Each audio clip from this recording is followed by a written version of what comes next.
You are watching Slime Recap. Greetings, fellow cultivators. Before we begin, I want to sincerely thank my loyal supporters. You stood by my side during a difficult tribulation, and thanks to your help, this channel has finally recovered its strength and returned. I will be re-uploading all our previous series very soon.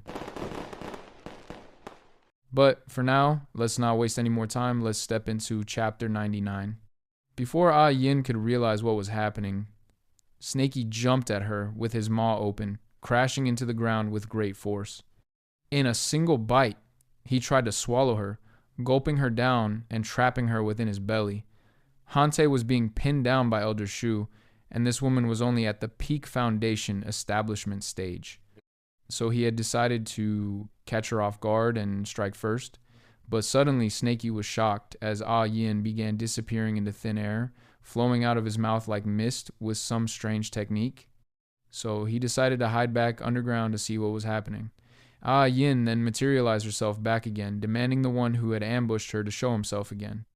Snakey knew that there was something weird about this woman, so he decided to send Li Yang out, summoning his puppet in front of the woman.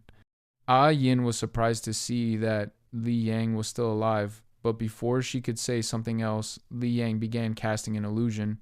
Still, Yin wasn't shocked, questioning how Li Yang had dared to attack her as she cut apart Li Yang's illusion art, Peach Blossom Immortal Realm.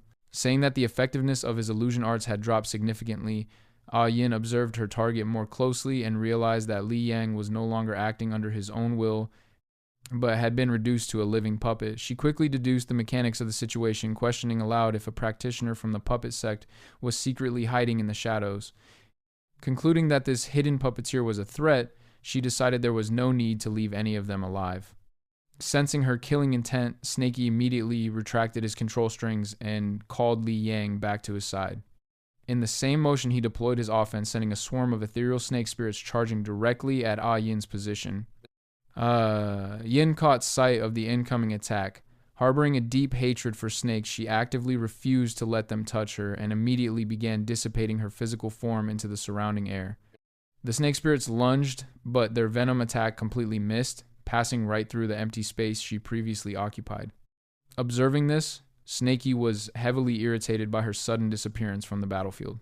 He analyzed her evasive technique, noting that the physical movement was fundamentally similar to his own fish dragon microsteps, yet operating at a vastly superior speed.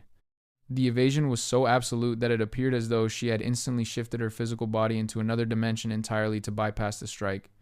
The moment Ayin materialized back into the physical realm, Snakey locked onto her coordinates and launched a secondary assault, directing his remaining snake spirits to strike her. However, Ayin reacted instantly, cleanly cutting the spirits down before they could reach her.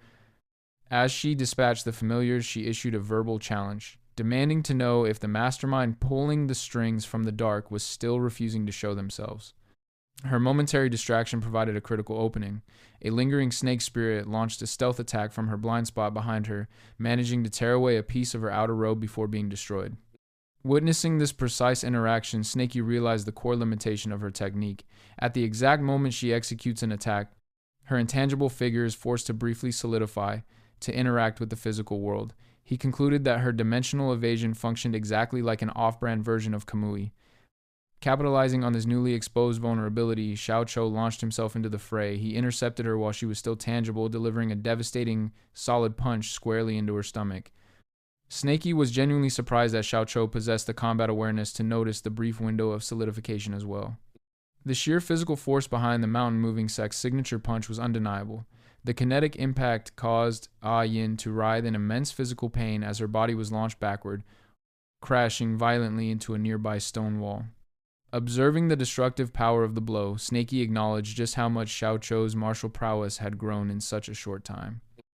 Before Snakey could intervene further, Xiao Cho instructed him to turn his full attention back to crafting the artifact, declaring that he would handle Yin's suppression on his own. Choosing to place his trust in his companion's abilities, Snakey withdrew from the frontline combat, systematically calling back his remaining puppets and retracting his soul-devouring banner. He knew the refinement process was at a critical juncture. If he did not continuously channel his true chi into the ancient alchemy furnace without interruption, the delicate restoration of the moon-bearing pagoda would permanently stall. Xiao Cho taking over the fight provided the exact amount of time he desperately needed. Refocusing entirely on his task, Snaky positioned himself before the furnace and began pouring his true chi into the flames at maximum output, forcefully resuming the stalled restoration process. Without warning, the mountain-moving sect's hidden dragon vein essence abruptly emerged from its dormant state.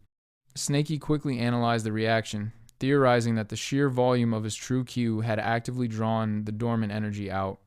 More concerningly, the distinct energies were not rejecting each other. Instead, the dragon vein essence was actively fusing and solidifying in tandem with his own channeled true chi. To his immediate shock, the newly merged dragon vein essence forcefully bypassed the exterior flames and directly entered the core of the artifact itself. Panic set in as Snaky assumed the volatile, untamed nature of the dragon vein was actively attempting to destroy the fragile structure of his moon-bearing pagoda. Completely blind to the exact mechanics of this unforeseen change, he braced for a catastrophic failure, wondering if the internal pressure was going to detonate and completely ruin both his ancient alchemy furnace and the artifact within it. His panic subsided when he observed the actual internal metrics of the furnace. Instead of destabilizing, the ancient alchemy furnace's baseline melting speed had drastically increased, burning through the raw materials with unprecedented efficiency. Furthermore, even though he had entirely ceased his active use of the gravity technique to manipulate the materials, the heavy molten liquid was now being automatically and precisely absorbed into the moon-bearing pagoda's framework by an invisible force. Analyzing the self-sustaining cycle before him, Snaky finally understood the phenomenon. The dragon vein's inherent intention was never to destroy the artifact, but rather to systematically break down its foundational structure in order to reforge the moon-bearing pagoda from the ground up. It was a complete reconstruction. Not only was the artifact passively assimilating the molten liquid, but the essence of the dragon vein itself was permanently integrating into the pagoda's physical structure.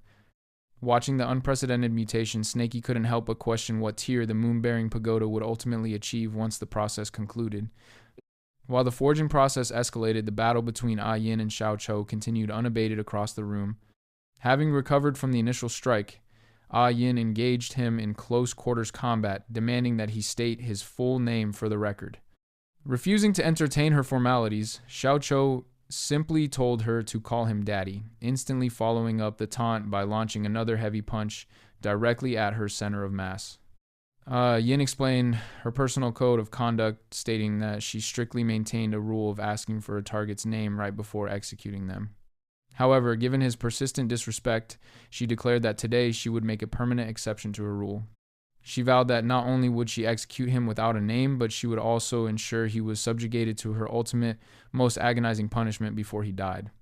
Unfazed by the death threat, Xiao Chou told her to drop the mysterious act and focus on the fight. Ayin dismissed his retort, simply calling him noisy as she instantly activated a specialized secret art.